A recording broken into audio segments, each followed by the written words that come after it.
Okay, again, kami minta maaf lah. Agak-agak kalau apa mengganggu tuan kau kan. Plan nak pergi apa, study ke, plan nak pergi kat center, minta maaf lah. InsyaAllah, I can make a decision very short, about approximately an hour. Tapi kalau lebih, minta maaf lah. Sebab banyak, ada 70 slide. Ada 17 something slide untuk dikongsikan. Okay. Okay, betul pasal MSG. Agak kenapa?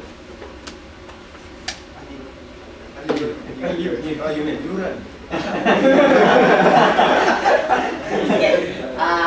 Sebelum kita pergi lagi jauh, nak recall balik ada mampu lah. Sebab tak pernah busuk ke, tak pernah buat juga kan. Tak salah pun kan. Okay. Asbab. Syekh. Memang panggil Syekh ke? Syekh. Ashraf. Ni Ashraf kan? Memang baru ada nak panggil sama kan, dia panggil beza sikit kan. Macam Beza Ashraf. Ashraf apa? Abdomen. Ashraf apa? Ashraf apa nama? Ni? Kamat. Macam mana? Syarifin. Ashraf Ifin. Ipin. Zin. Nazrul. Aiman. Ahmad. Mantap.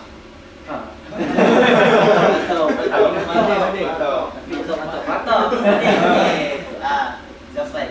Amir. Syam. Okay. Sama. Okay. Alhamdulillah kenal kan? Tak nak kenal macam tu nama kurang kan? Tahu nama apa?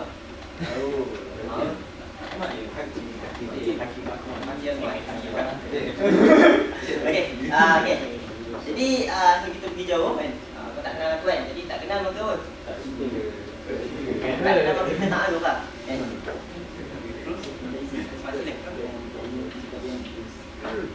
Oh, okay. Before we going further, minta maaf lagi sekali lah. Banyak sangat minta maaf. So sorry to interrupt you guys for speaking in English. So what I'm going to deliver, or I'm going to relay to you guys today, is something that is easier to be delivered in Malay, because it is something that I don't know the term in English. So because going to we have many terms in Arabic and many terms that we are familiar in Malay, so it's gonna be difficult for me to deliver in English. I'll try to 50-50, right? So I'll try my best. Okay. I'm going to okay. Jadi perkenalkan ni je.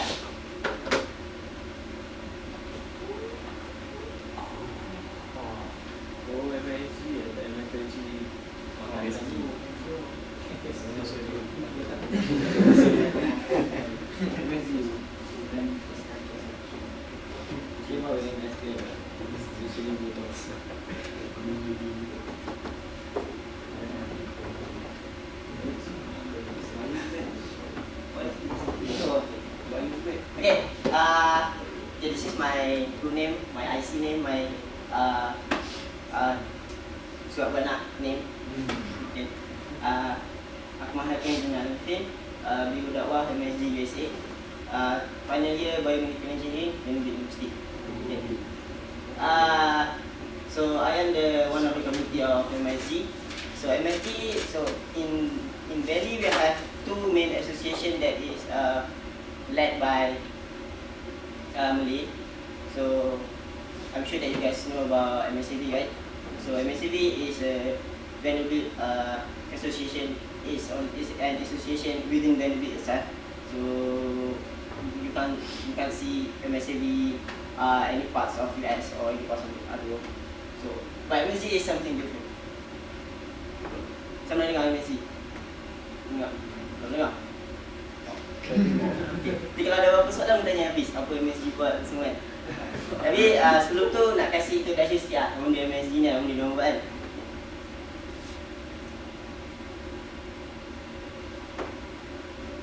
Okay. So this is our tagline, mendukung perjuangan Islam. So how to say this in English?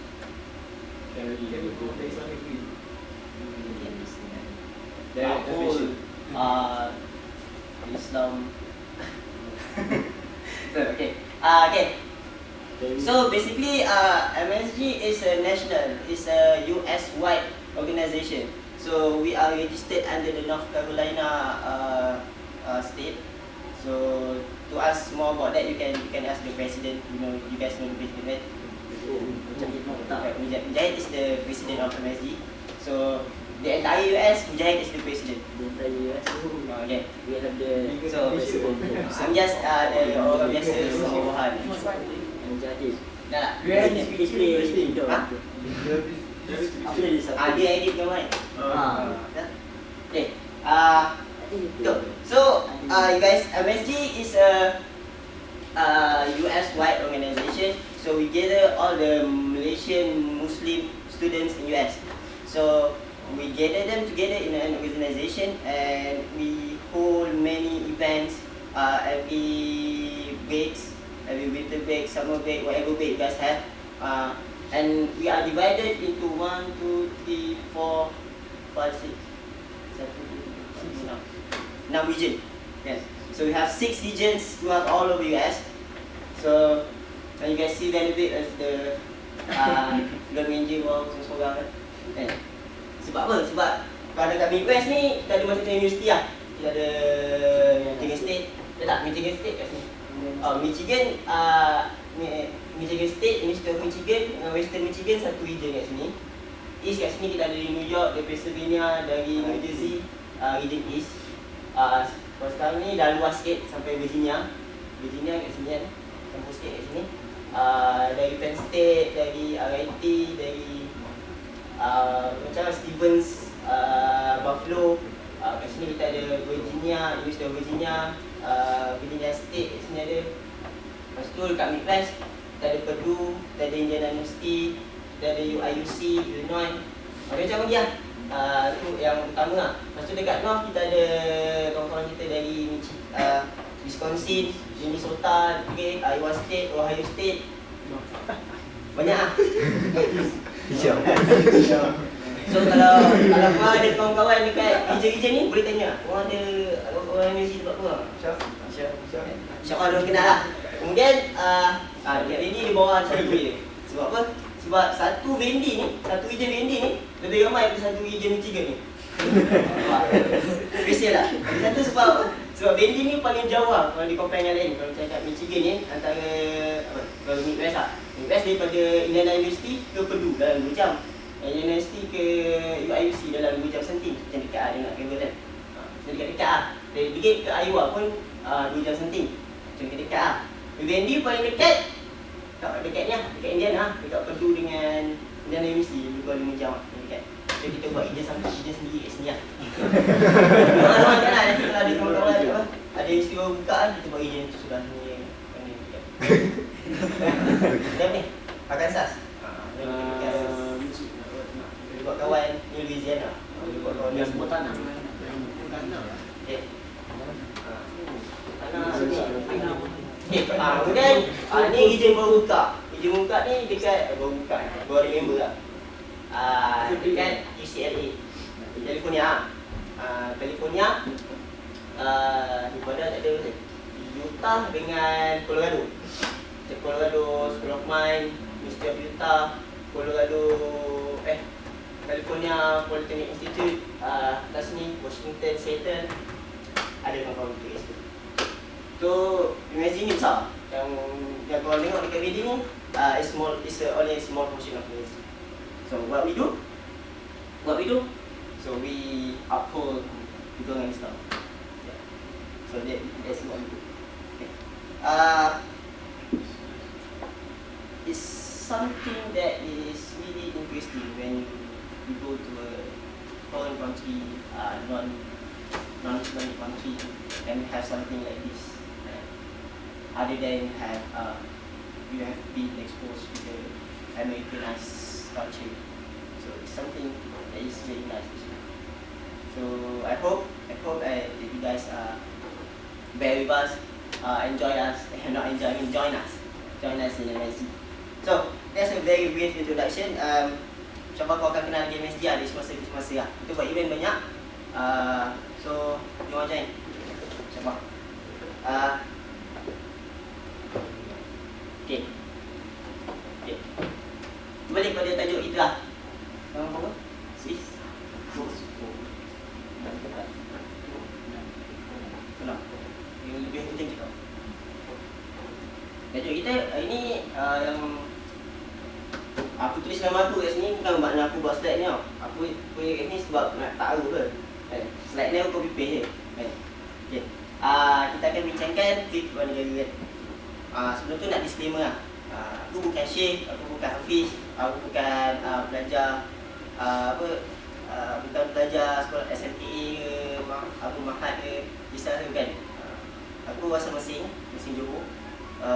Menengah rendah dekat JB, kemudian pergi sekolah Sains Zafar Shah tingkatan 45, kemudian pergi sekolah biasa-biasa je kan. Jadi apa yang aku kongsikan ni bukanlah apa yang bukannya pendapat aku sendiri kan. Bukan pendapat aku sendiri, bukannya aku yang bagi hukum makam ni kan. Yang aku sampaikan ni adalah satu perkongsian kan. Aku dapat dari someone else, aku aplikasikan, benda aku nak kongsikan pada korang kan. Sebenarnya agak lasim juga hari ni kalau boleh nak buat petang Jumaat. Tapi petang Jumaat korang busy kan. So nak bagi tahu korang, nak kongsi dengan korang ni benda penting ni, kalau boleh nak support yang mungkin lah. So itu sebab kita orang buat hari Khamis. Okay. Jadi kita pergi lagi jauh nak beritahu lah what do you guys understand about fiqh? Fiqh. Iman. Apa? Westi. Iman apa? Fiqh. Ibadat. Something related to ibadat. Masuk dasar. Siapa tahu? Mesti dengan fiqh kan? Kau? Boleh lah, boleh. Nak cari satu term yang lagi kuat. Hukum makam lain. Okay, sikit lagi, come on. Okay. Cara ibadat, sikit lagi. Guideline, sikit lagi. Okay. Makna yang aku cari sebenarnya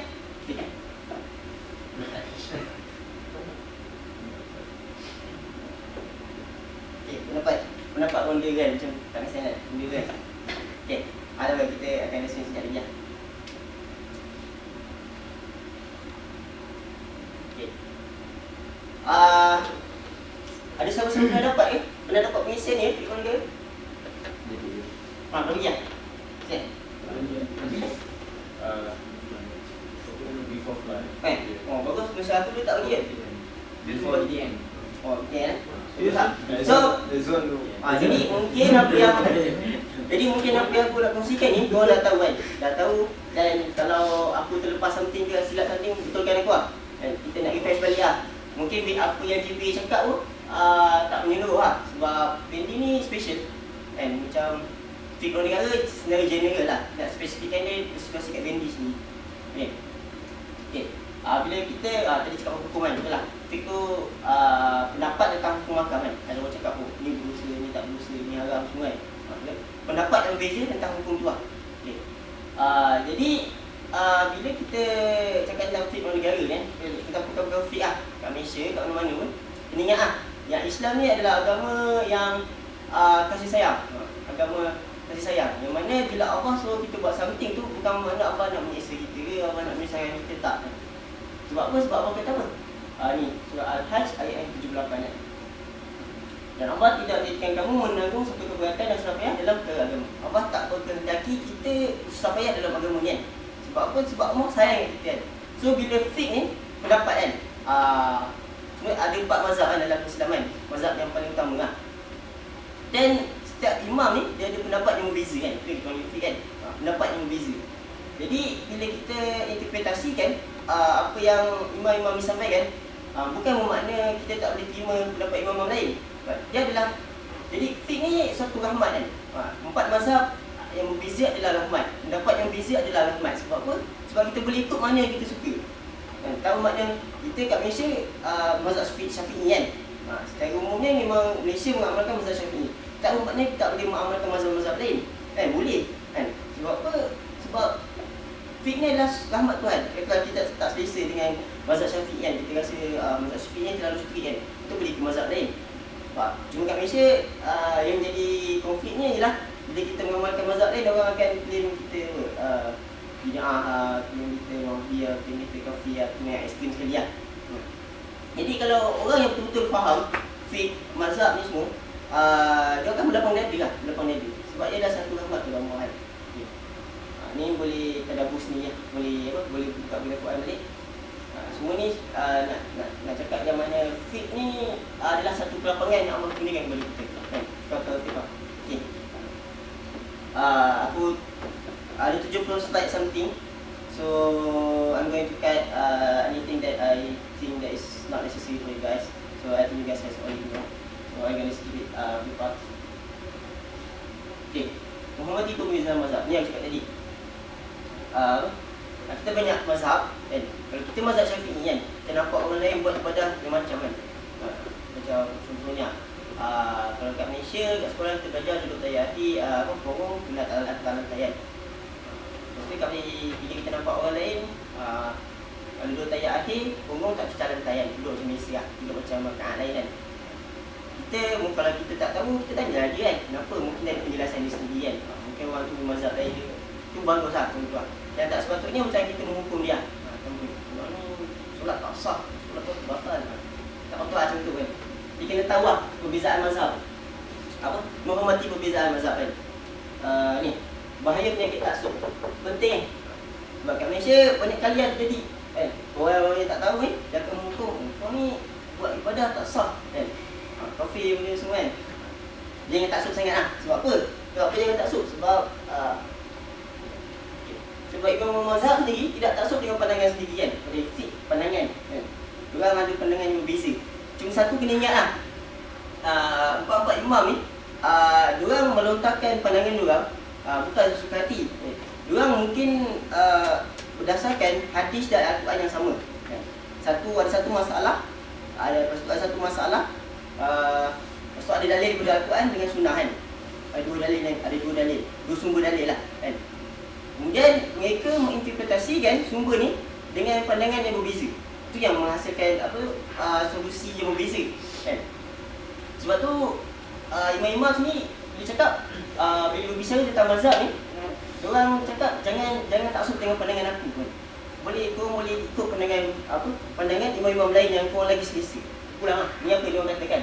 Contohnya Imam Abu Hanifah cakap, inilah pandanganku, dia adalah pandangan yang terbaik padaku. Pada pandangan Imam Abu Hanifah, mazhab Hanafi, dia kebaikan. Siapa yang bawa pandangan yang lebih baik, maka kami akan menerimanya. Berlapang dada. Pulang lah. Yang penting sumber kena asli. Sumber hadis kena hadis sahih. Ayat Al-Quran kena refer dengan, kena pentafsiran yang sebaik-baiknya lah. Yang penting dua sumber ni kena ada. Cuma pandangan tu yang berbeza. Kisah, yang penting sumber dia yang paling bagus, yang terbaik. Sumber paling terbaik. Okey. Jelas? Tak kena jelas lah.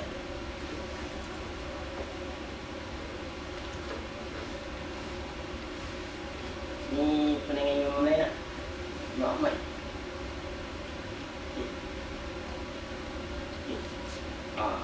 InsyaAllah skop perbincangan kita akan mengangkumi 1, 2, 3, 4, 5, 6 subtopik ni.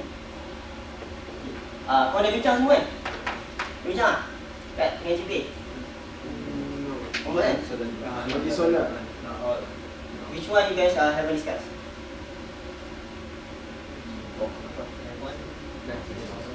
Solat dah?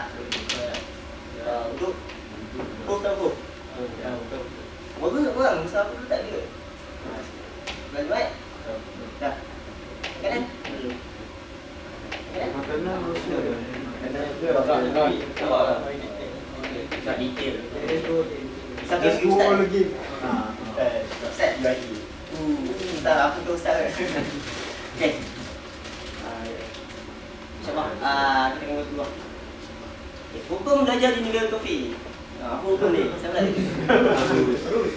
Terus. Hukum asal dia haram. Belajar di negara kafir haram. Ni belum masuk perempuan lagi tau. Kalau perempuan perbincangannya lagi mendalam lah. Yang mana aku pun tahap tak cukup kan. Cukup mahir dalam bidang tak tahu.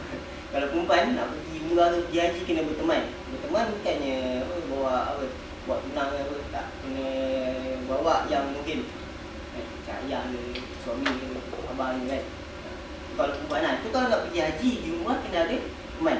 Apa lagi kalau nak pergi belajar kan, belajar, pergi jalan-jalan kan, mestilah kena ada teman. Itu perempuan lah, perempuan. Tapi tu kita sebut bincangan kita lah. Bincangan kita hukum belajar di negara kafir kan. Taklah, negara kafir ni maknanya negara yang majoriti ni bukan Islam. Negara yang majoriti ni bukan Islam dan agama rasminya sendiri bukan agama Islam. Jadi tak kisah.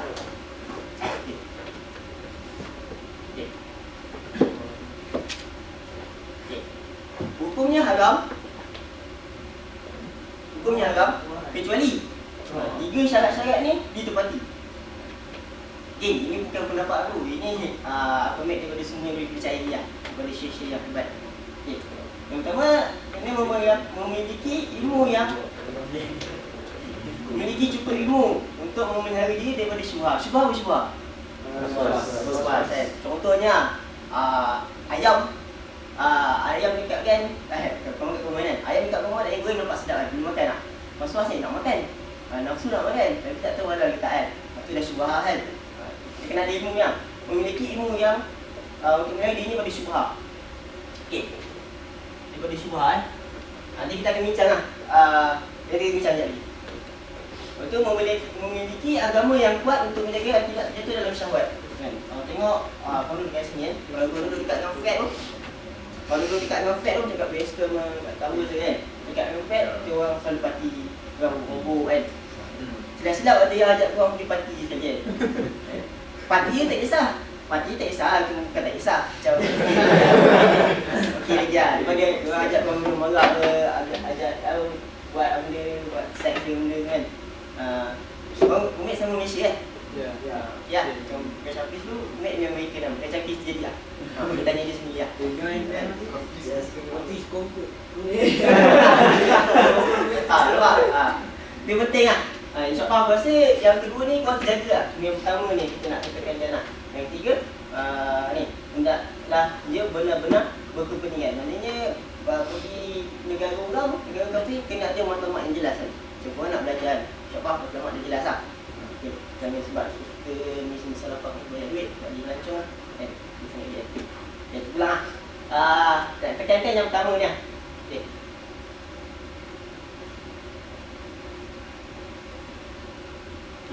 Solat. Okey, solat sunat tu wajib. Ni yang poin-poin ni semua hadis tau. Kan? Ni hadis.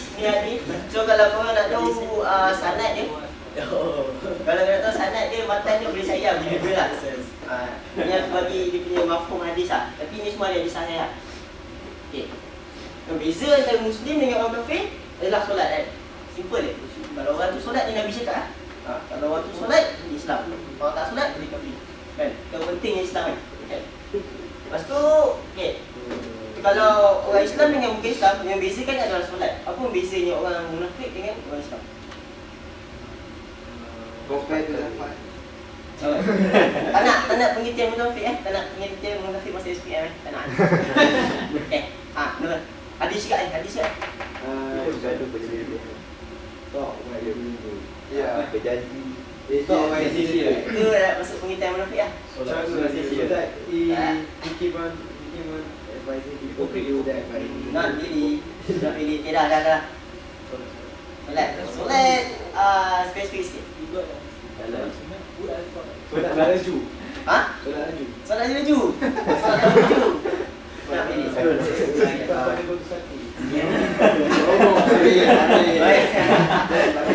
Okay. Habis. Apa habis? Okay. Boleh cek hadis lah.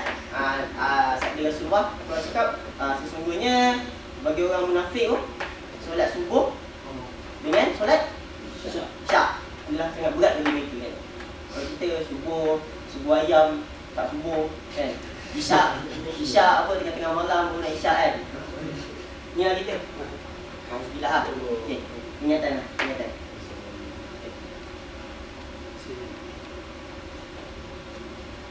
Okay. Ni hadis juga kan. Nanti kita dah mati mati ni, sebelum amalan-amalan yang kita ni kan, amalan kita tolong orang ke, amalan kita puasa ke, yang pertama-tama sekali amalannya adalah solat kan. Kalau buruk solat kita, buruk hisab kita. Okey. Okey. Kosong. Ni semua pi plus kan. Saya tak boleh explain lagi kan. Cuma nak kongsikan satu benda yang menarik lah. Okey, tentang kosong kan. Satu yang menarik lah.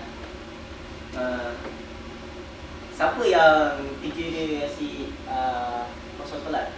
Kosong dan jamaah? Bukan. Musafir tu waktu musafir je, dah belum musafir dah tak ah. Orang Syiah kan. Orang Syiah dia berdalilkan dalam Al-Quran lah. Al-Quran cakap apa? Hendaklah kamu melakukan solat pada waktu pagi, siang dan juga malam kan. So yang siang tu dikombinkan dua, yang malam pun dikombinkan dua. Itu Syiah. Satu benda yang menarik tentang Syiah, kau menarik lah. Pengalaman aku yang menarik lah. Aku nak pergi Michigan tau. Michigan.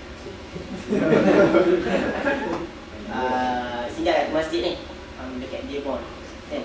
Masjid tu cantik lah, besar. Even dia, nama dia Islamic Center of America kan. Masjid paling fancy pun dah pergi ke US ni kan.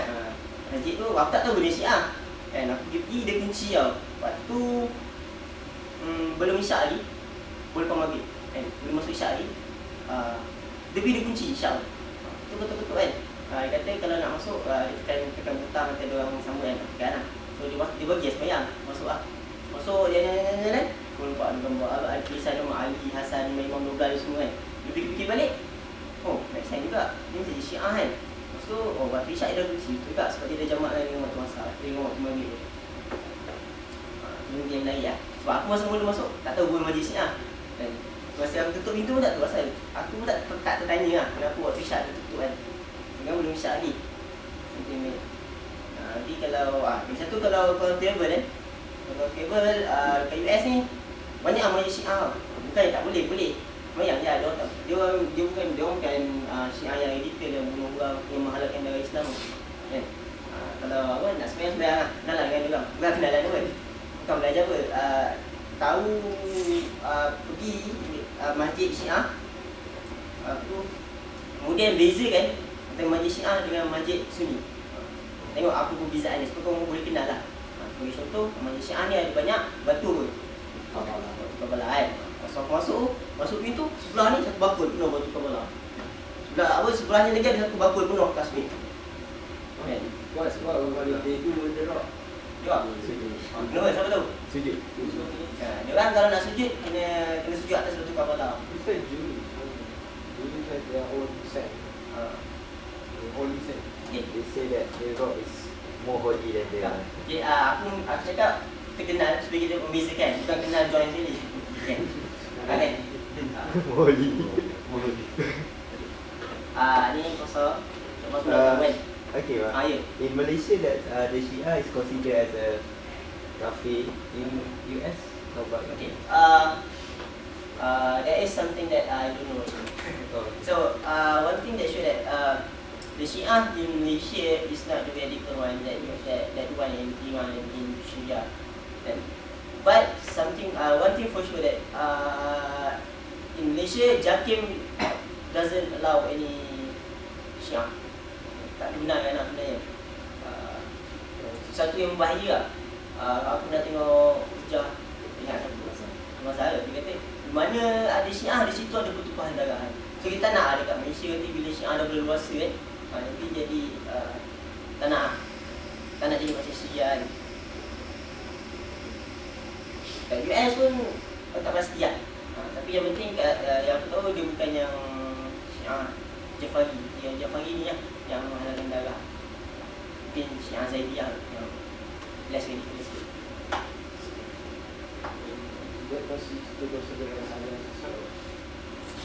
Dia Syiah. Kalau tanya aku aku memang anggap dia orang sesat. Sesat lah.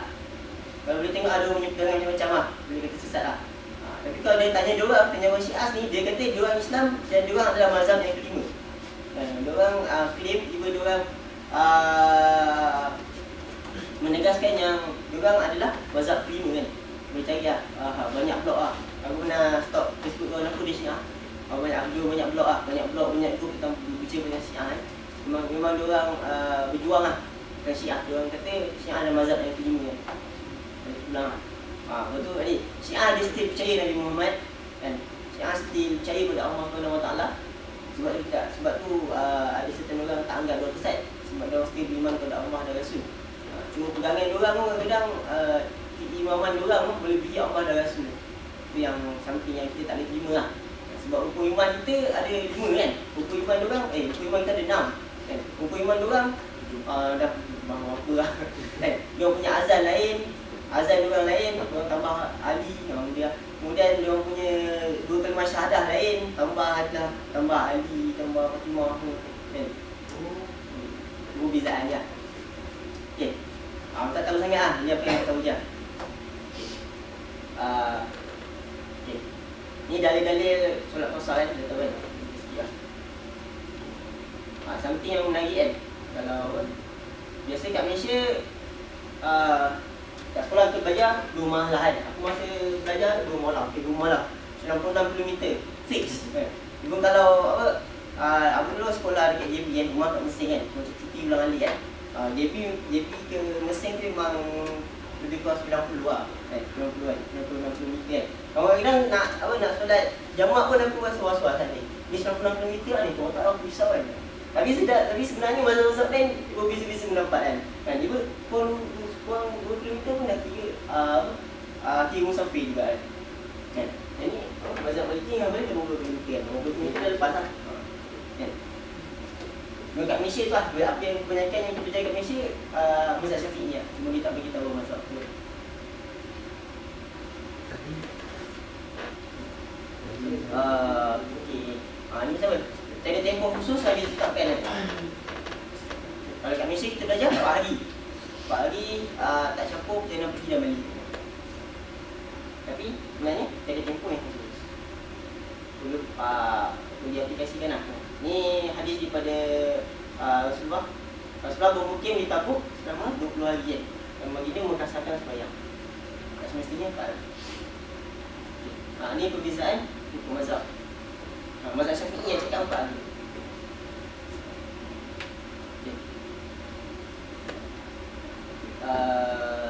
Okey, jamak. Jamak dah tahu kan.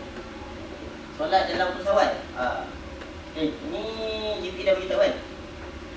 Macam hari tu masa datang sini naik flight sembahyang flow lah. Macam flow lah sembahyang. Tak ada konflik ke apa. Okey kan?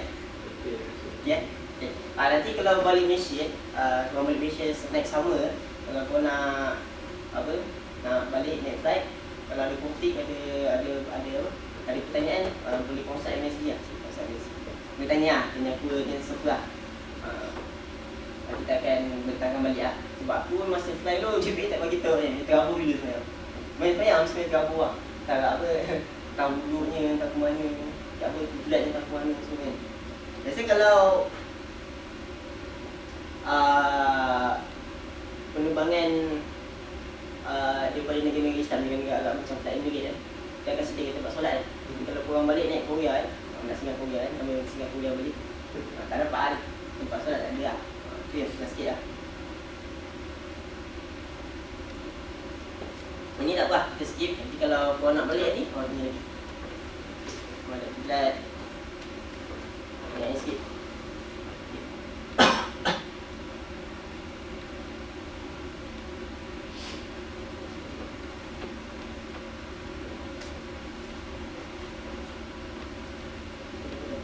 Korang tahu tak macam mana menentukan waktu solat dalam fight? Tahu kan? Tahu. Isi besar. Satu benda yang kita kena tahu, bila kita solat mengikut tempat di mana kita berada.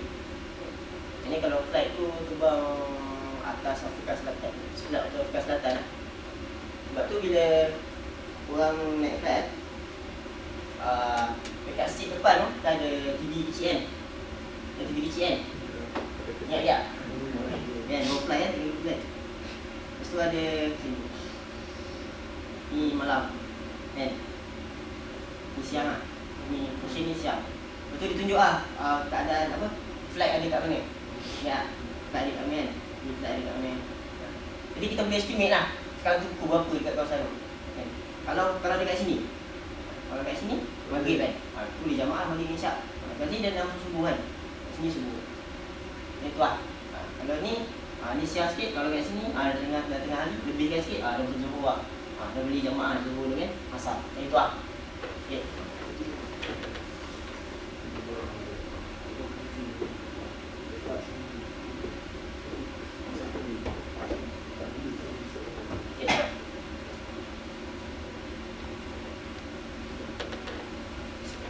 Okay, ni sebenarnya nak kongsikan ni. Situasi solat DVD. Okay. Setakat ni konsumen dekat NS kan. Kita tak nak bincang kat NS lah. Tanya kalau korang musafir lah. InsyaAllah tak lama lagi Thanksgiving. Thanksgiving tak pergi mana orang tadi. Ada winter break kan. Winter break lah. Semua nak berjalan insyaAllah kan. Jadi macam mana nak cari kiblat? Masjid tak ada kan? Bukan masjid tak ada. Masjid susah nak cari lah. Kan? Boleh je nak cari masjid. Ada rasa masjid. Tapi kata aku nak sembahyang. Yang biasa kalau kita jalan-jalan yang habis lah, banyak jalan kan. Kalau tak sediakan masjid, kita solat tepi jalan. Solat tepi jalan, bentang sedah ke, bentang tisu, main tepi jalan kan. Tu nak cek kiblat kan, nak cek kiblat. So antara yang kita boleh buat ni lah. Kalau ada apps, kalau ada masuk smartphone kan, kalau tablet boleh guna apps lah, cek kiblat. Sometimes I realize like I tried 3 different apps and then 3 of them are different. so many different. That's the conflict. That's the conflict. So that's why we have average right? if I were you kan, if I were you, I won't rely on apps anymore. So because we have other alternative. Kita ada kompas, kita ada matahari. Bintang kalau malam lah. Siapa malai baca bintang, malam. This is my app. Kan? Ni anda nak tegaskan ni, matahari dan kompas ni sangat efisien lah benda tu. Mula nak pakai matahari dan kompas, kita memang tahu peta dunia, bukan peta dunia. Peta US dan juga kedudukannya with respect to Mekah. Macam ni lah. Nampak? Kita kat sini. Even kalau kita ada dekat sini pun, jauh sangat habis dia. Dia adalah 50.26.3 50 degree lah daripada north. Lepas tu clockwise, boleh cari lah kan. Kita tengok lah matahari, sunrise kat mana, sunset kat mana. Lepas tu kalau kita dah tahu matahari sunset mana, sunrise mana, kita dah tahu timur dan barat kan. Kita boleh cari north, kita boleh cari south kan. So dah jumpa north. Tu boleh guna angle tu kan. Then tengok lah Arab tanah Arab kat sini kan. Malaysia kat sini. Kalau Malaysia biasa kita sembahyang matahari terbenam kan. Matahari terbit kat sini, Jepun kan. So kita boleh estimate lah. Kita matahari terbit sebelah sini, matahari terbit sebelah sini. Dia sampai sini mana ya? Tahu kan? Banyak dah. So obviously jangan semua mengarah ke matahari terbenam lah. Jangan matahari terbit lah. Okay. Then tu ingat angle tu 20 point.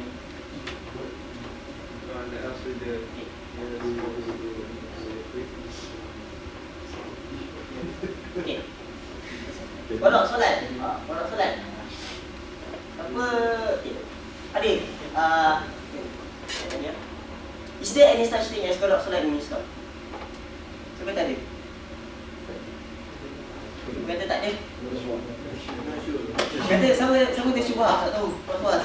Ada ke tak? Puas. Okey. Yes. Okay.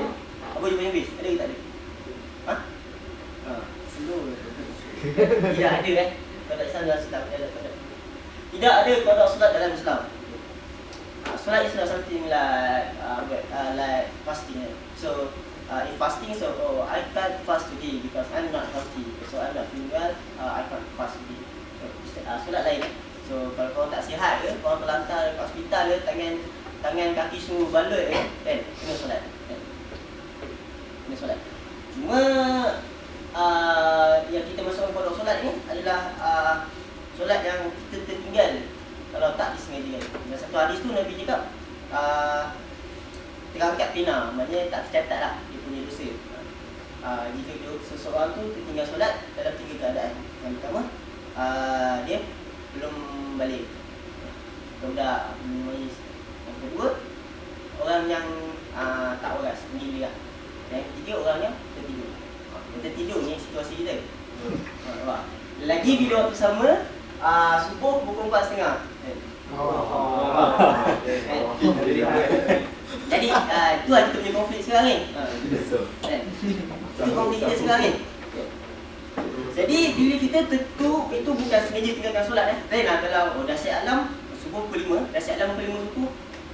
Dah alam dah bunyi snooze sampai habis subuh kan. Itu dia kira berdosa lah sengaja tinggalkan.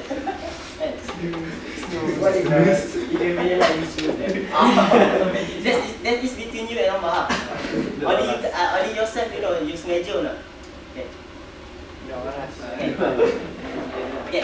Jadi apa yang kita lakukan bila kita tertinggal solat? Ayo apa nak? Kisah Nabi dengan Bilal. Okay.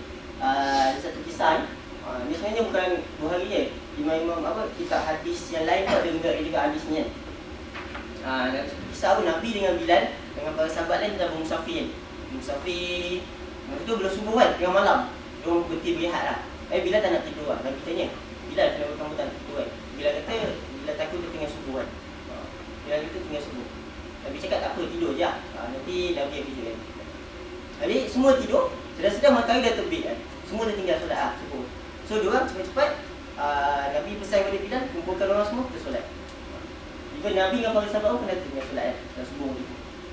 Jadi kan, kita tengok apa yang Nabi buat. Iaitu Nabi segera solat. Bila kita tinggal subuh kan, kata subuh pukul 5, orang bangun pukul 7. Oh, tinggal subuh ni. Cepat. Kalau perlu mana wajib dulu.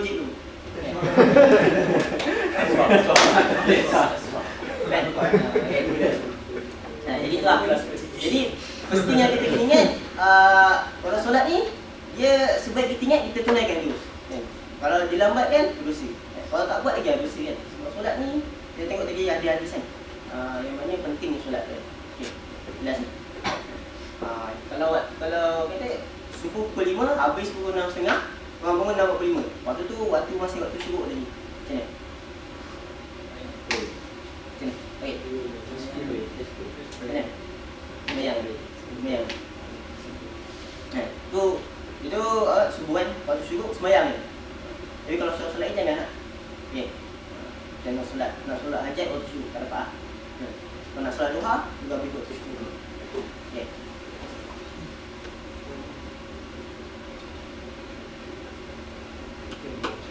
Situasi solat di venue. Ini yang aku nak tegaskan ni. Okay. Tempat InsyaAllah semua selesa kan? Tenang kan? Kalau tak solat kat NX, kau solat kat mana? Pilih FGH kat mana? Oh, digunakan lagi yang atas tu? No. The beside the auditorium. Oh, boleh lah. Dalam tu kat luar? Inside. Oh, memang boleh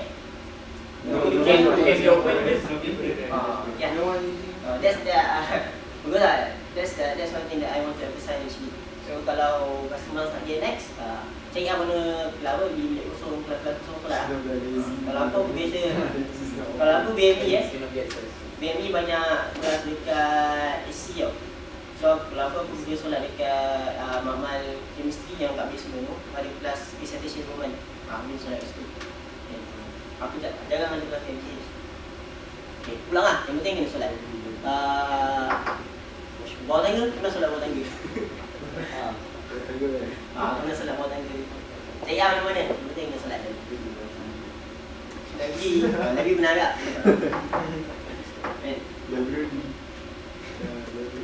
Ni, kita solat dekat apa? US ni, tak ada tempat khusus kan? Tak ada surau, banyak jalan tak ada masjid kan? It's something yang interesting lah, something yang menarik, something yang when you go back, there's something that you tend to share with others. You tend to share with your friends, with your families, even once you've got your own child in the future. It is something that you want to share.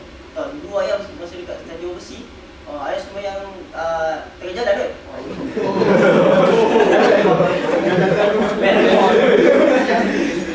Dulu masa yang kat Persi, jalan-jalan, waktu tu winter kan, waktu winter jalan. Saji, sepanjang dalam saji kot. Betul ni betul. Kalau waktu winter tu, pernah aku dah sedia sembahyang, waktu tengah snowy, sejuk hari dia. Itulah, satu jasa yang So, when the winter you hope or what? kau nanti kita kencang ni.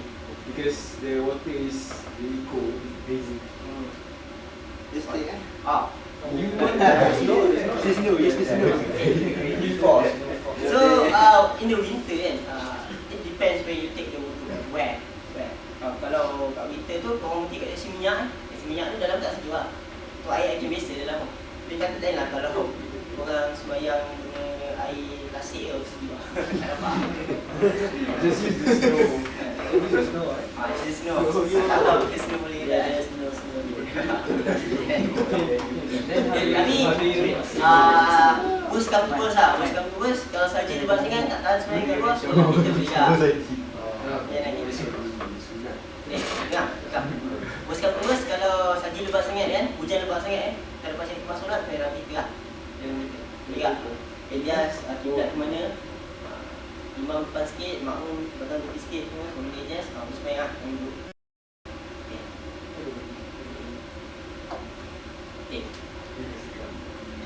Konflik masa. Sekarang korang tak pasti orang nak main konflik masa ke belum. Konflik masa yang dimasukkan nanti, yang aku masukkan adalah somewhere in the fall nanti. Sekarang tengah fall kan. Waktu siang akan jadi pendek. Waktu malam akan jadi lebih panjang. That's happen when the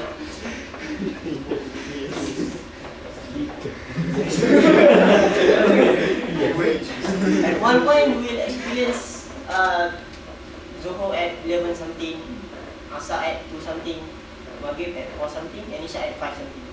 So semua dekat-dekat lah kan. Kadang-kadang kalau ada kelas pukul 2, habis pukul 5 kan. Tak sempat sembahyang Asar, dah masuk Maghrib kan.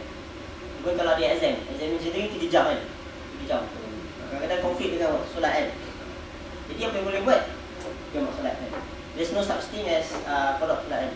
Oh, aku nanti ada kelas lah, ada exam lah, tak boleh nak solat. Aku nanti habis exam aku kodok lah. Tak ada. Tadi jamak solat. Sama ada korang jamak kan sebelum korang pergi kelas kan. Maknanya tak ada, waktu asar tak dapat solat. Jamak tak ada. Itu lah. Ini juga maghrib dengan isyak kan. Tak boleh pergi maghrib, jamak balik kelas lagi. Okay. Ni dia bincang kan. Bincang apa? Ini yang aku petik daripada ni lah, Dr. Mazhar Minda Tajlid, dia punya website. Mereka terlibat dalam usaha-usaha yang tidak dapat ditinggalkan. Kadang-kadang terlibat dengan kebiasaan yang tidak ada pilihan ini. Ulang menjamak masalah. Satu fatwa yang menarik hari itu waktu pilihan raya. Siapa ingat? Kan? Jamak solat tentang waktu pilihan raya. Siapa ada jamak? Kan? Mazhar cakap, yes. So, jadi siapa-siapa yang jaga pergi undi, orang takut ada orang menipu kan, ada orang nak cuci kan, boleh jamak solat. Itu maknanya ni lah. Jamak solat ni, jamak solat ni adalah besar, adalah keinginan yang abang punya kan. Kalau kita mengalami kesulitan lah, boleh jamak. Tapi bila jamak je, bukan jamak kosar kan. Jamak kosar waktu kosar adalah untuk musafir. Okay. Dan pendapat Dr. Mazhar tadi adalah berdasarkan hadisnya. Saya baca sendiri ya. Sebab solat jamaah Zuhur dan Asar bagi Isyak di Madinah tidak kena takutan juga tidak kena musafir. Kenapa?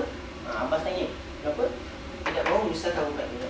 Mungkin waktu ni ingat waktu luar ke waktu hari ketiga tak senyap.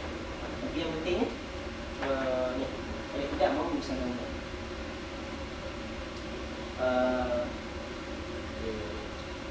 Kalau nak berjalan kalau waktu musafir tu bolehlah masa jamaah kan. Katalah kalau korang nak solat sebelum berjalan, sebelum bermusafir, boleh tak masa jamaah? Boleh. Tapi yang boleh? Apa yang boleh? While moving. Maksudnya dia jalan jumpa solat lah. Betul lah, ya, betul. Tapi satu alternatif lain, you can jamak sebelum berjalan lah. Nanti kalau nak gerak waktu asar, nak gerak waktu subuh kan, boleh jamak sekali sebelum gerak subuh dengan asar, jamak takdim. Tapi tak payah qasar, jamak saja. Bila dah berjalan, dalam perjalanan baru boleh jamak qasar. Sama juga kalau korang dah sampai dekat destinasi kan, kata korang balik ke sini balik kan, balik pergi balik, korang tak sembahyang lagi, boleh jamak. Dia bukan jamak qasar, jamak saja. Pada sampai destinasi. Okay. So, same like the exam, just jamak right? Yes, jamak. Tidak kosong. No, bila qasar is. Qasar is only for musafir.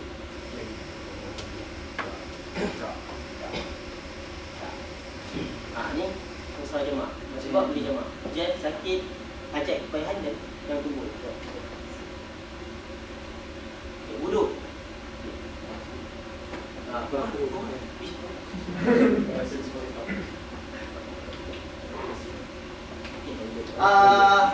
Toilet. Okay, wuduk kat toilet. That is something we experience, everyone will experience every day. So, one thing that we must remember that when we take wuduk in toilet, boleh. Kebersihan. Sebab kita adalah Islam. Kita Islam sebelum kita student. Kita Islam sebelum kita Malaysian. Kita Islam sebelum kita Melayu. Dan kita nak portray kepada orang Islam ni, Islam ni adalah agama yang terbaik, agama kebersihan. Jadi bila kita berwuduklah seadanya, tak perlulah 3 kali, sekali cukup lah. Banyak yang melimpah luar. Lepas tu bila dah wuduk, bersihkan lah lantai, sinki, lap balik. Okay. Jelas kan? Jaga kebersihan wuduk ni. Tak nak lah menunjukkan apa contoh yang tak baik lah. Contoh orang ingat Muslim ni pengotor lah, Muslim ni kemas lah, tak nak. Dan kemudian satu lagi keinginan yang ditunjukkan oleh Nabi adalah menyapu kuf. Apa yang korang tahu tentang kuf ni? Apa? Kalau sekarang semua pakai flip-flop kan, KDR. Sebab sekarang tengah panas kan. Nanti masuk fall winter tak dapat nak pakai ni, beku ke yang. Nanti kena frostbite. Winter kan. Pakai kasut, pakai stokin, betul tak? Kan. Lepas tu nak solat, adalah sekolah aku duduk kat sinki kan. Duduk kat sinki. Macam mana nak? Macam mana nak? Nanti adalah satu kepayahan lah. Lepas tu nak duduk kat sinki, kena buka stokin, buka kasut semua kan. Jadi alternatif yang kita ada adalah menyapu kufan. Okay, sebelum kita bincang ni macam mana nak menyapu kuf tu, ni hadis bukan. Ini pengertian kuf. Stokin yang dibuat pada kulit digunakan bagi perjalanan jauh. Dia digunakan secara luas di kalangan orang Arab pada zaman Nabi. Kan? Okey. Ini dalam konteks kita tengok zaman Nabi lah. Zaman Nabi waktu tu tak ada stokin macam kita pakai hari ni lah. Stokin botol, stokin kapas, tak ada lah. Tapi waktu zaman Nabi tu, stokin dibuat pada kulit. Kan? Islam membenarkan mereka memakai kuf bagi menyapu air ke atasnya tanpa membukanya terlebih dahulu dan membasuhi kaki semasa busuk dengan syarat-syarat yang ditetapkan. Ini dalil dia. Sahabat Nabi nampak Nabi mengambil wuduk sudah membuang air. Beliau berwuduk dan kemudiannya menyapu kedua kuf yang dipakai oleh Nabi. Ini pun hadis juga tentang dalil dan Nabi sendiri pernah buat. Okay. Ni syarat dia. Okay. Kita nak pakai, kata kita di kelas pukul 9 kan. Di kelas pukul 9, waktu solat pukul 11 something lah, bagi sembahyang zuhur kan. Kita nak mengaplikasikan kuf ni, sebelum kita pergi kelas tu, kita ada wuduk lah. Wuduk pakai stokin. Lepas tu bila pukul 11 tu kita nak sembahyang zuhur, tak perlu buka stokin, kita perlu basahkan tadi. Taklah basah jigus, basahkan stokin tak, lap sikit je. Tak perlu atas bawah ke atas, tak perlu atas sikit, sekali cukup. Okay, jelas. Okay, cukup lah. Ni. Tapi kena ingat lah, okay. Kuf kena betul bagian kaki yang dibasuh. Okay, kulit ni zaman Nabi lah. Zaman kita tak ada lah. Zaman kita yang kita kena buat jangan ni.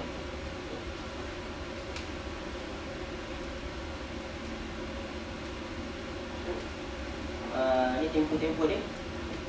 Kita bermukim kan, kita bermukim, so kita punya roof tahan 1 hari 1 malam ni. Kalau musafir tahan 3 hari 3 malam.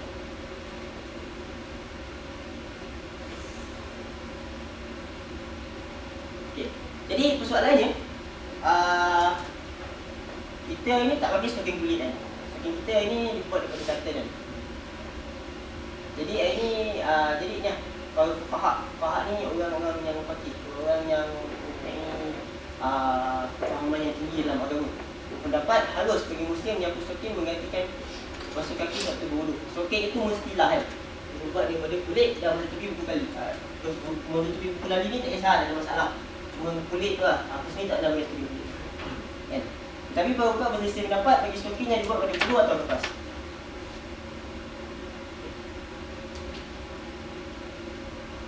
Okay. Jadi ini adalah perbincangan yang kontemporari lah, perbincangan masa kini lah. Ulama mazhab Syafi'i kontemporari memilih pendapat yang mengharuskan menyapu stokin ke atas kulit lepas. Pendapat ini juga lagi memudahkan. Jadi jangan risau lah, jangan syubhah. Sebab orang tak akan stokin kulit, orang tak boleh buat apa kan. Tak kisah. Sebab apa? Sebab para ulama para ulama kontemporari dah bersetuju yang mana tak semestinya stokin kita kena buat pada kulit untuk kita buat kulit. Ni satu usaha. Kalau kita teliti balik, memang muka Allah ni sangat memahami situasi kita ni. Orang tak alami sendiri ke, belum alami lah. Tapi waktu kita ni, insyaAllah orang akan alami yang mana Hafuz ni sangat membantu lah. Kita ada kelas, kita dah cepat kan. Tak ada masa dah buka stokin semua, dah masangkan stokin kan. Tapi bila kita buat Hafuz ni sangat membantu lah. Tapi kena ingat syarat dia, untuk berlari dan wuduk tu mesti ada sebelum kita pakai stokin. Okay. Okay, solat Jumaat. Ni korang mula sebenarnya Jumaat sendiri kan. Masa mula dekat ni kan, dekat FGH kan. Tak boleh bilang lagi lah. Ni bilangan orang 40. Kau tak sebenarnya kena 40. Minggu lepas korang tak kisah Jumaat kan. Tak ada band kan. Minggu lepas ni minggu lepas. So macam mana korang band kan? Siapa ni Hatib? Memang tu lah kita tekankan lah. Kalau tak dapat pergi semua Jumaat, tak ada kenderaan kan, tak dapat game kan, tak dapat pergi chapel, sebut sebenarnya sendiri lah. Tak 40 orang, 2 orang pun dah boleh.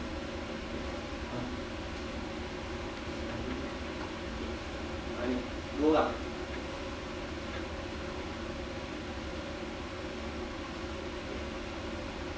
Waktu khutbah dan solat Jumaat, mana yang betul? Khutbah dan solat Jumaat hanya boleh setelah masuk Zuhur. B. Khutbah solat Jumaat boleh selepas masuk waktu Duha. Ataupun C. Sejam sebelum Zuhur. Mana yang betul? C. C betul?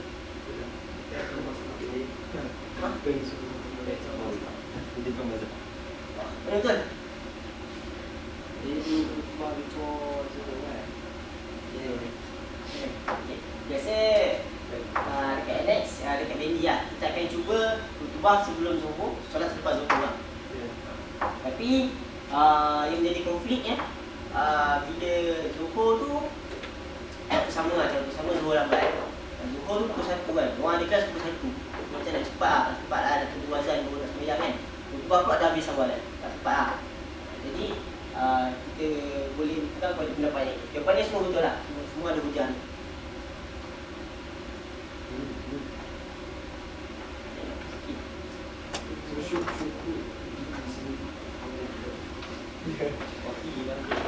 Kika.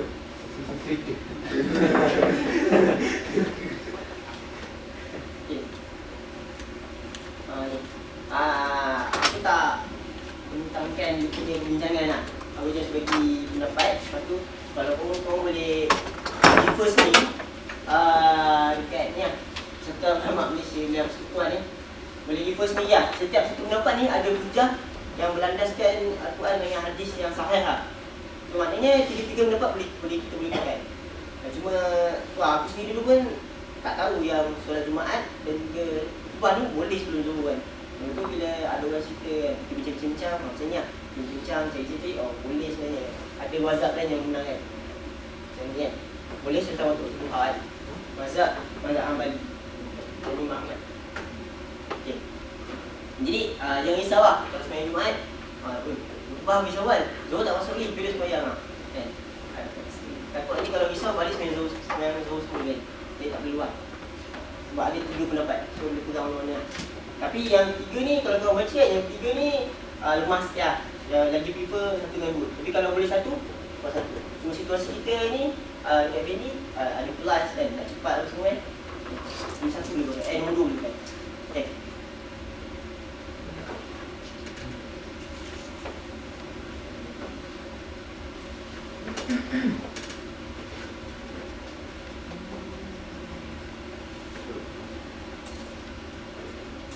Ni buat second.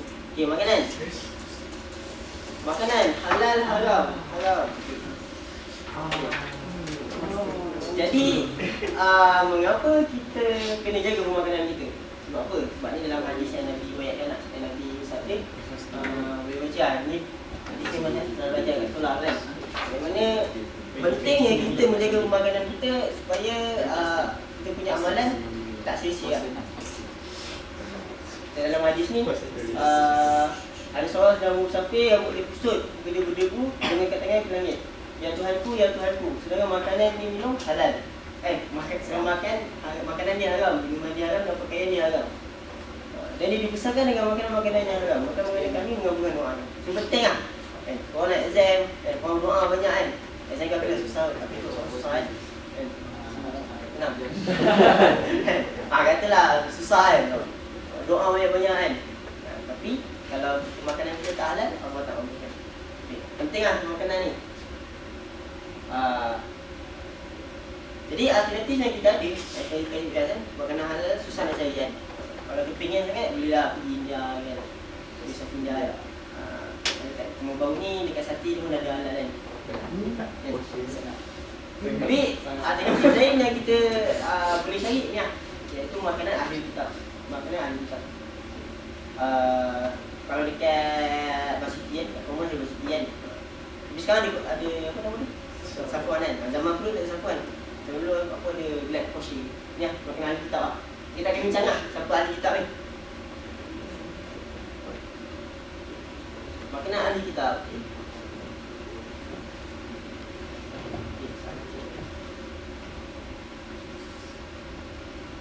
Nabi cakap, Allah bersabda yang Allah berfirman yang orang Islam boleh makan makanan yang disembelih oleh ahli kitab.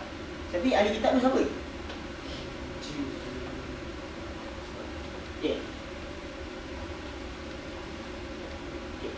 Sembihan siapa ahli kitab kan? Majoriti ulama pendapat yang menganut agama Yahudi, Kristian daripada dulu dan selamanya. Mazhab Syafi'i cakap orang Yahudi yang Kristian yang hidup bersama Nabi Muhammad sahaja. Dan siapa kenal Yusuf Al-Qaradawi?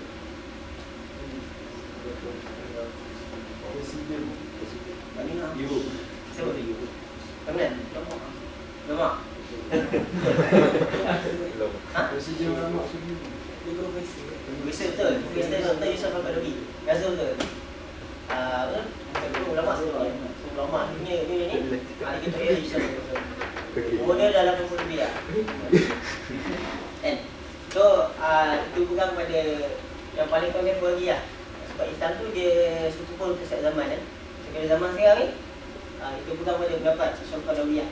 Yang mana ahli kitab tu adalah orang yang beragama Yahudi dan Kristian dia dulu dan sekarang. Maksudnya kalau orang Kristian, orang Yahudi dia orang boleh makan, kita boleh makan. Itu secara generik je lah. Tapi hakikatnya kita boleh makan Yahudi je. Kristian tak boleh. Sebab apa?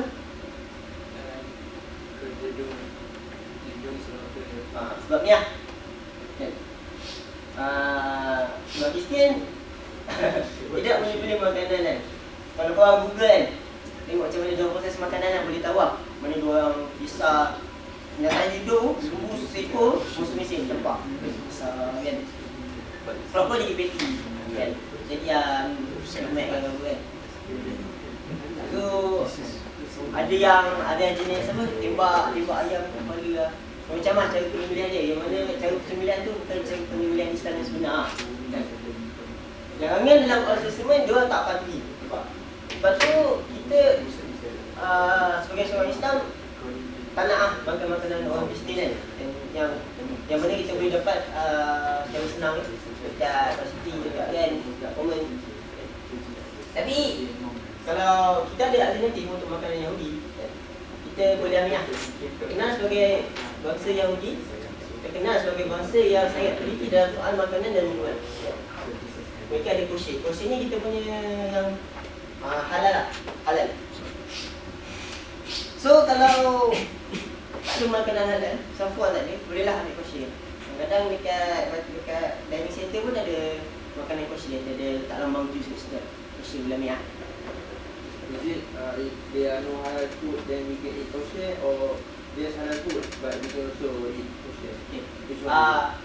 Satu pencerahan yang mana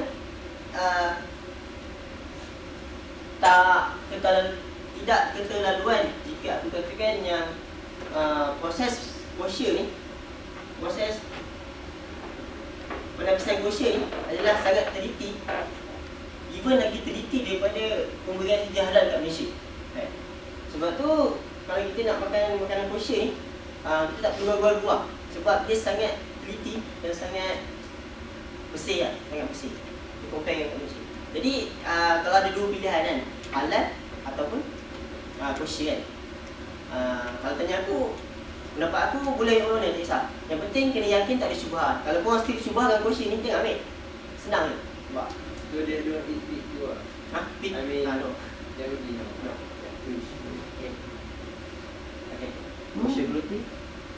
Kosher putih. Jelati. Ya, kosher. Yeah. That's not as kosher. Because yeah. Yes. Okay, what is kosher? Kosher adalah makanan halal di agama Yahudi yang tidak melibatkan jenis-jenis binatang yang diharamkan di babi ataupun khinzir.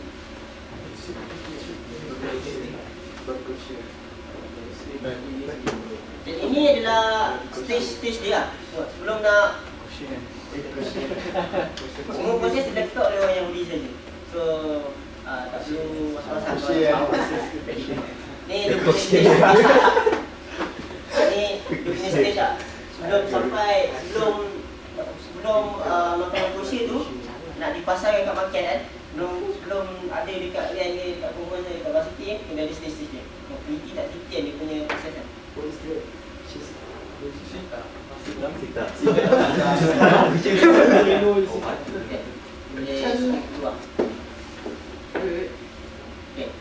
Jadi tak perlu was-was lah kalau nak makan ayam kosher kan. Kalau tengok ayam kosher, sebab tinggi nak ayam ambil ya. Jadi kalau was-was tak ambil. Nah.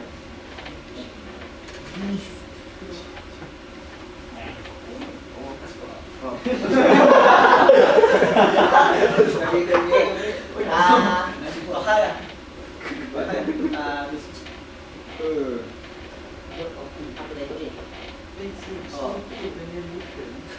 What?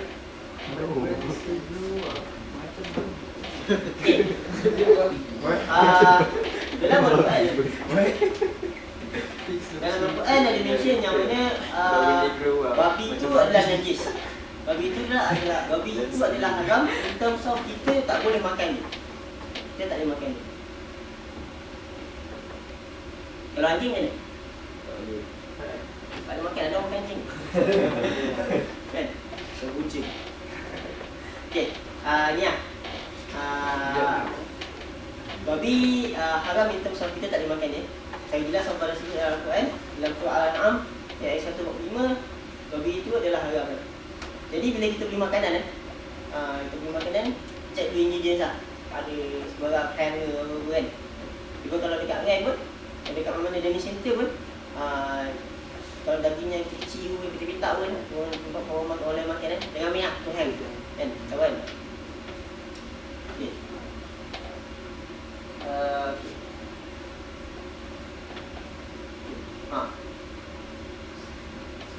Kalau anjing dia najis in terms of apa?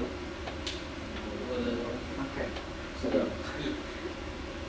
Sentuh lah, sentuh anjing kan. Dia kalau menyentuh anjing ni ada perbezaan pendapat juga. Tapi pendapat yang lagi kuat yang haramnya anjing tu adalah dia punya ideo. Ideo dia juga bila ada punya bulu basah kan? Jadi bila kita bersihkan kan. Kita nak membersihkan sentuhan anjing kan. Kita sentuh tak sama. Habis sentuh tak sama. Lah, sama untuk dia punya tak. Dan kalau kita membersihkan dengan guna 6 campuran air mutlak dengan 1 campuran air tanam, itu adalah sekunder. Ni dua konsep yang selalu kita selalu confuse lah. Kena clarify balik lah. Kalau anjing kita tersentuh, kita sengaja nak sentuh, anjing tu comel lah, sentuh je. Lepas tu bersih balik. Tak salah pun. You tak berusaha pun.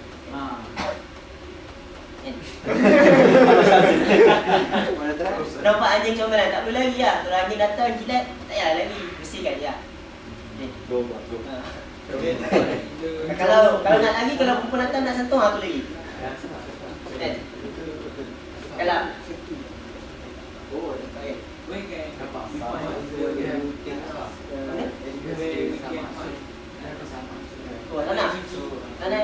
tanah ni tak susah. Dekat tengah-tengah depan hanger tu kan ada rumput kan. Kalau nampak Islam ni senang tau. Jangan menyusahkan agama Islam tau. Islam ni senang betul. Kalau tak nampak anjing kat situ, tak nampak tai, ambil je. Tapi kalau nampak, ya ambil. Janganlah dah obviously nampak anjing dekat situ ambil. It's obvious there is a najis there. Okay.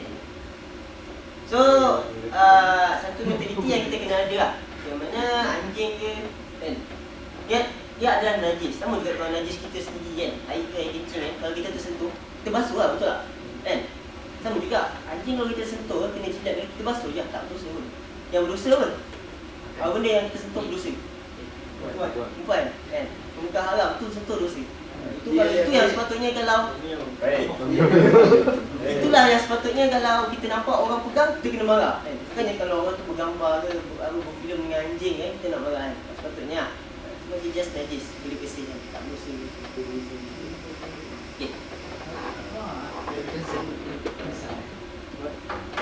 Okay, jelas. Wait, if the dog lick you, just wash normally or must use the also? Yes, use the campuran air mutlak kan itu. Just wash your clothes using that. Yeah, 6 times. Yes. So there's a difference between satu dan sama? Yeah, Sama is the one that you Okay. put. Sama ni, sama yang ada kulit buaya, kita nak buatkan jadi handbag. Itu. SPM mic. Kan? Sama ni detail lah, dia ada cara dia, ada buat dia. Contohnya kita ada kampung bagus. Kan? Ni just So actually, can we use an item that are made from the skin because we're not sure whether the how many percent genuine yeah leather that you use? yeah that's what the question is like. Okay. We are sure about it. So nanti kita akan go to satu hadis lah, hadis yang sangat menarik lah. Yang mana Islam ni senang kan. Kalau ada benda-benda yang syubhat untuk guna kulit kan, boot kulit sama yang bulat, boot kulit berkualiti tinggi kan. Kalau kita was-was kan, kulit tu dibuat daripada apa kan, dan kulit tu sama ada disamak atau tak. Kalau kita was-was, kita tak payah pakai lah. Ialah kalau kita tahu yang ni aksesori kulit ni dia buat daripada negara halal, daripada syarikat Islam yang menjalankan samak kan. So itu dia pakai lah, itu pulang nama kita.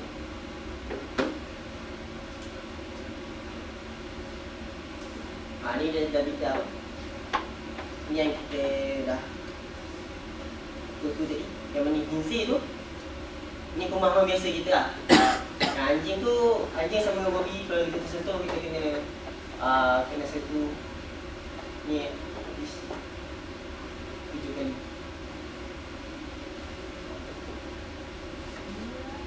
6 air mutlak, 1 campuran air mutlak.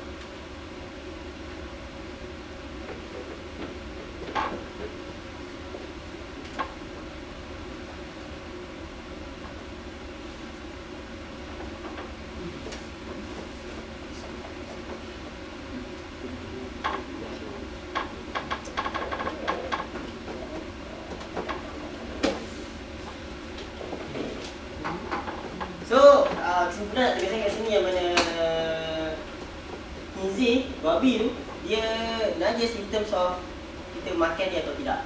Kemudian kalau yang anjing tu, dia najis in terms of kita sentuh atau tidak. Bukannya sentuh babi yang dia makan anjing lah. Ada orang makan anjing lah, tak ada orang makan anjing dia.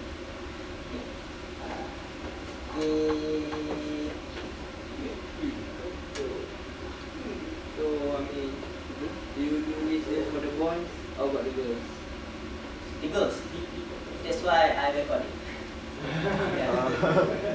Oh. Take note. But I think it's better for you to talk like this. Oh, so if that's the case, I consult the MSG sisters to make one session with them. Because it's Someone that we have to. Oh, okay. We have someone that off track. Oh, Yeah. Oh, okay, I see. So I consult the MSG sisters to make one session like this with them. Yeah.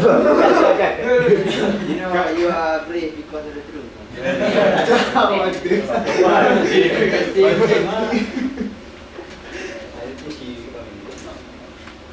Okay.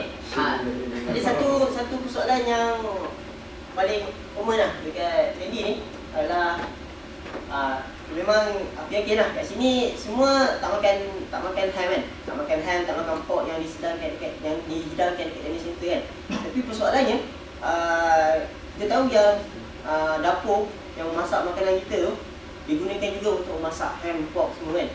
Kalau apa tu omelette tu kan, omelette punya pan tu digunakan sebelum kita order, orang order ham semua kan, campur-campur. Lepas tu masak gitu kan. So jadi boleh ke tidak kita makan dengan perkakasan dapur yang telah digunakan untuk masak anjing? Boleh tak? Boleh. Kan ada siapa yang was-was juga. Okay, kalau semua yakin bagus lah. Cuma risau yang ada yang risau tak makan kan, balik masak sendiri baru boleh makan kan. Jadi situasi ni adalah sama seperti zaman Nabi lah. Kita boleh rujuk balik hadis ni kan. Ni hadis sahih. Selama tadi itu rupanya satu hadis yang tayang hadis Hasan.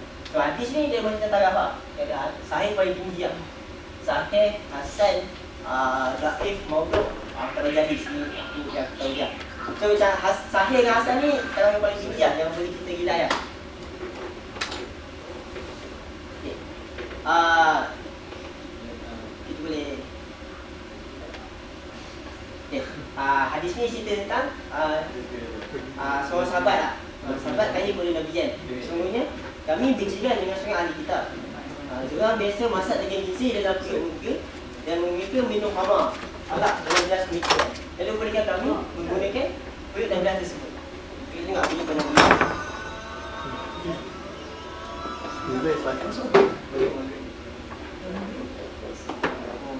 Kasih sikit nak ambil ni. Ni 14. Okey. Macam tadi ah. Lepas tu Rasulullah sabda menjawab balik soalan sahabat tadi. Jika kalian dapat menggunakan perkakas yang lain, maka makan dan minumlah. Jika kalian tidak dapat perkakas yang lain, maka cucilah dengan air dan makan dan minum. So dalam konteks kita hari ni kan, kita pergi dining center kan, kalau kita risau yang perkakasan tu digunakan oleh orang-orang Islam kan untuk makan pork ke dengan semua kan, tak perlu risau lah. Sebab apa? Sebab Nabi dah bersabda kan, as long as perkakasan tu semua dibasuh, tak risau. Just perlu boleh basuh sekali, pakai lah.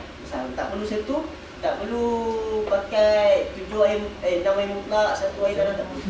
Okay. Kemudian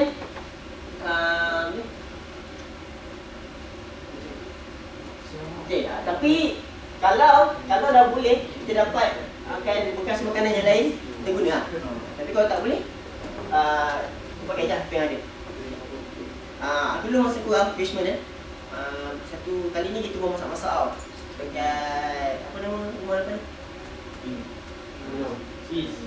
Crawford. Kita masak Crawford tau. Kita masak best lah kan. Lepas exam, kumpul 7 minggu masak-masak. Tak ada periuk besar. Jumpa periuk besar dekat dapur, kita nak pakai lah. Kita risau kan. Kita dah masak ham, babi semua kan. Risau, so kita orang sertu kan. Masa tu kita tak tahu. Masa tu aku jahil lagi, tak ada orang bagi tahu. So kalau kau lepas ni jumpa periuk nak pakai, tak perlulah sertu. just boleh masuk guna air saja.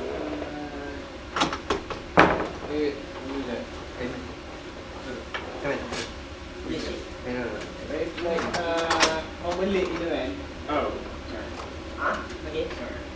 That, and then they clean up, wash it first before. Kalau korang perasan, if you guys notice, before the cooker ni, before orang yang masak omelette tu, before dia tukar customer satu customer dah siap, bila before dia ambil order customer lain, dia basuh, dia sembur spray something dan dia lap kan. Tunggu mesti dia basuh juga. Tapi kalau korang nampak tu dia tak basuh, tegur dia. I need to wash it first. Okay. Okay. Okay. Dia jangan masak lah, makan je. Okay. Katuk. Katuk. Betul katuk. Mana asal katuk? Katuk dengar ni. Kau ni suci betul lah. Katuk kan? Mungkin kau belum explore sikit. Frog. Katuk ni kita tak tahu kat bendi ke kat mana kan. Tapi satu istilah yang kita guna kan untuk menggelar seseorang tu kalau dia makan ayam yang bukan halal. Contohnya dia makan ayam goreng kan. Contohnya kita makan ayam goreng dekat kan. Kalau kita makan ayam goreng dekat Commons ke kan. Ayam goreng sedap kan. Tak ada simbol kosher pun, tak ada simbol halal pun. Tapi sebabkan kepingin kan, kita ambil juga, makan juga. Jadi boleh ke tak katuk ni? Tak. Siapa yang katuk? Kau katuk, tak ada lagi. Best one tak ada lagi, Isab. Macam best aku dia berbual katuk kan. Tak semua nama lah. Ada dia berbual. What do you do to him or her? So, I'm going to discuss it in a short while. Okay. But before that, so ni rasa midam tak? Midam? Kau nak lah. Ni tak tahu lah KFC mana kan. Tapi dekat US ada certain restoran KFC halal. Kita ada dekat Texas ada. Let's go tomorrow. Paling dekat kat Chicago lah. Dekat Texas ada, dekat Florida ada. Boleh cari dekat Zambia ada kau mah. KFC halal tak boleh kan. Hi. Sorry, how much longer do you think you'll be in here? About 50 minutes? 15 or 50? 15. Okay. So I'm the RA here. I'm about to have a program in about 5 or 10 minutes. Is there any way you could wrap it up? in Okay, that sure, time? sure. Okay, thank you so much. Okay. Thank you. Okay. So kalau rasa-rasa kepingin nak makan KFC kan, boleh lah kalau kabel singgah kat KFC, boleh cari kat sedia.com. Nak lakukan lagi. Okay, ini yang hadis saya cakap tadi.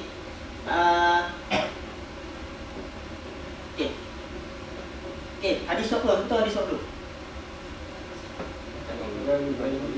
Imam Nawawi. Hadis 20 daripada Imam Nawawi. So insyaAllah kalau ada rezeki dijodoh, hadis 20 ni kita akan bincang lah lain kali. Kita akan bincang kan kenapa hadis 40, dalam hadis 40 ni ada beberapa hadis. Hadis 40 tak ada 40 hadis kan? Ada 42 hadis. Kemudian kenapa Imam Nawawi menyusun 40 hadis dan lepas tu hadis 1 tentang apa, hadis 2 tentang apa. Ini hadis yang ke-6. Kenapa? So insyaAllah kita ada bincangkan lain kali lah. Cuma nak tegaskan yang kat sini dalam hadis yang ke-6 ni Nabi cakap apa? Sungguhnya yang halal itu jelas, yang haram itu pun jelas juga. Dan yang antara kedua-dua itu adalah perkara syubhat. Okay. Kemudian Nabi cakap apa? Ni. Orang yang memelihara diri dia daripada perkara syubhat itu adalah seperti orang yang melindungi agama dan kehormatan diri dia. Orang yang tergelincir dalam perkara syubhat itu adalah tergelincir ke dalam perkara yang haram. Ini satu penegasan yang kuat lah. Yang mana Nabi nak cakap yang kalau ada perkara syubhat tu, tinggalkan. Sebab apa? Perkara syubhat tu dia akan menjurus kepada perkara yang haram. Okay, jadi kita balik semula kepada sekejap. Ni sumber asal lah. Ni bukan aku yang buat, ustaz ni buat. Aku just copy paste ni Bendy sikit lah. Untuk soal kita kat Bendy. So, actually katuk is not applicable. Kalau katuk kan, macam aku cakap tadi lah. Sekejap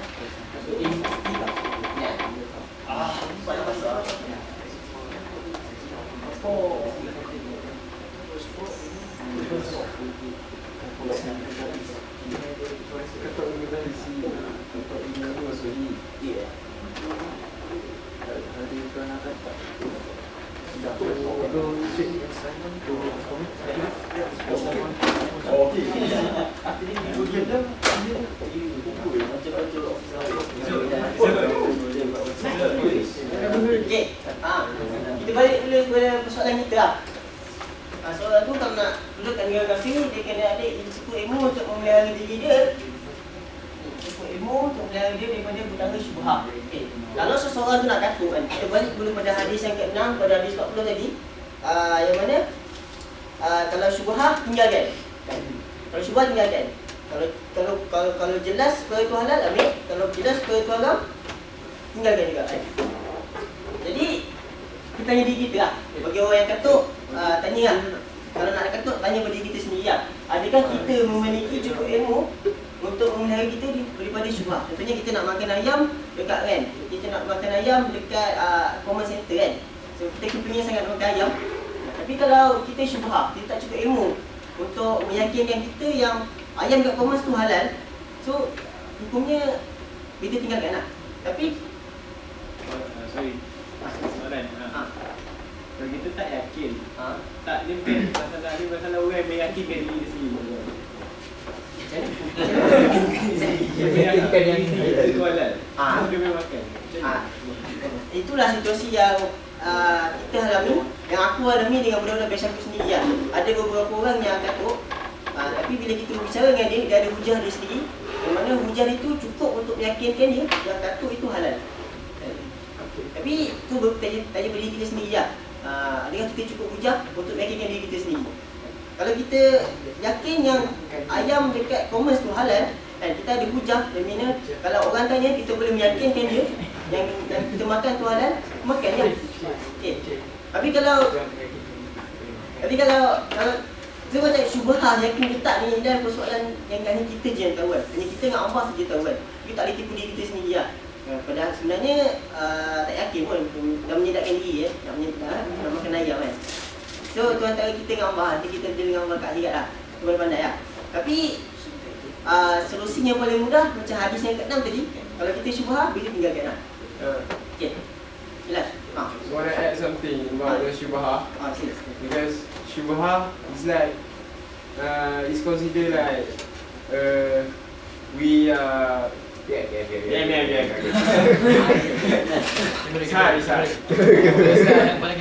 Mana-mana kambing kita bagi makan kepada kambing kita di tepi ladang ataupun padang rumput yang diharamkan untuk makan.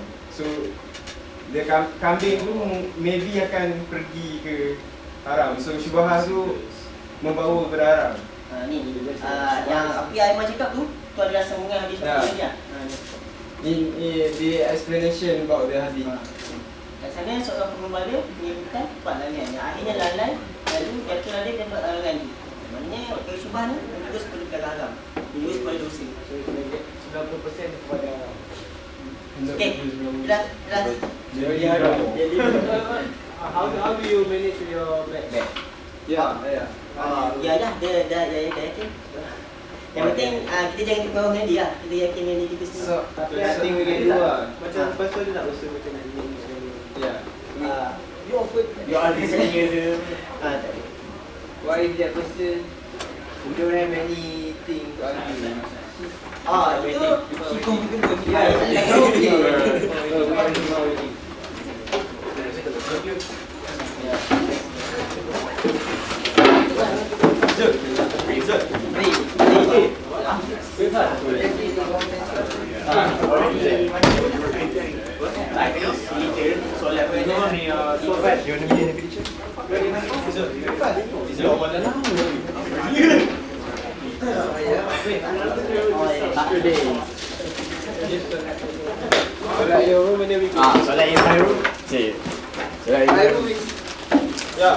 Yeah, Messi.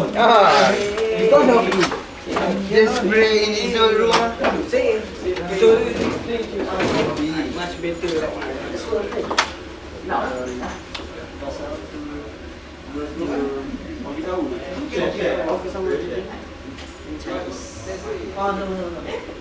It's not explained anything.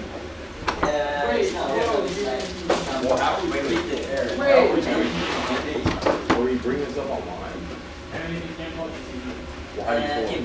Hey, bye.